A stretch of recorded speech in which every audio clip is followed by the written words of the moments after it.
Respublika ixtisoslashtirilgan dizayn maktabida O'zbekiston Respublikasi mustaqilligining 35 yilligi munosabati bilan Okean bo'ylab dialog AQSh va O'zbekiston yoshlari Ipak yo'lida nomli xalqaro ko'rgazmaning ochilish marosimi bo'lib o'tdi. Mazkur madaniy loyiha O'zbekiston va Amerika Qo'shma Shtatlari yoshlarini san'at va ijod orqali birlashtirish, xalqlar o'rtasidagi do'stlik rishtalarini mustahkamlash hamda Buyuk Ipak yo'lining boy tarixiy merosini yangi avlod nigohida qayta talqin etish maqsadida tashkil etildi. Tadbirda My Way tashkiloti rahbari Alyona Badalova, World Network Night kompaniyasi ta'sischisi Mukarramxon Egamberdiyeva Qahramonovna, vatandoshlar jamiyati faollari, maktab rahbari, Sunny Travel kompaniyasining vakillari, ijodkorlar, o'quvchi yoshlar ishtirok etdilar. Сегодня это первый проект между двумя государствами, между Узбекистаном и Америкой. Наш центр My Way находится в Нью-Йорке. С 2013 года мы работаем. Это не первый наш международный проект, но с Узбекистаном первый. Надеюсь, не последний. Будем расширяться. Здесь представлены работы американских детей, которые рисовали об Узбекистане. Эти дети никогда не видели Узбекистан.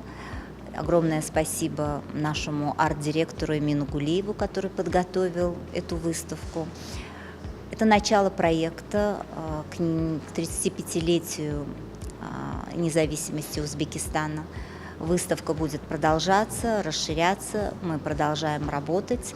И спасибо дизайнерскому колледжу за то, что они предоставили нам такое замечательное помещение, где выставили свои работы тоже. Поэтому выставка получилась совместная. My Way, дизайнерского колледжа, и при поддержке также World Network New York, организации туристической. Ko'rgazma madaniy diplomatiyaning samarali vositasi sifatida ikki mamlakat yoshlari o'rtasidagi muloqotni rivojlantirishga xizmat qilmoqda. Loyihaning muhim jihatlaridan biri amerikalik bolalar ko'zi bilan O'zbekiston mavzusidagi ko'rgazmadir. Unda amerikalik bolalar va o'smirlar O'zbekistonning qadimiy tarixi, Buyuk Ipak yo'li merosi, Samarqand, Buxoro va Xiva kabi shaharlarning betakror me'moriy obidalari hamda xalqimizning madaniy boyliklarini o'z tasavvurlari va ijodiy yondashuvlari orqali aks ettirganlar. Assalomu alaykum.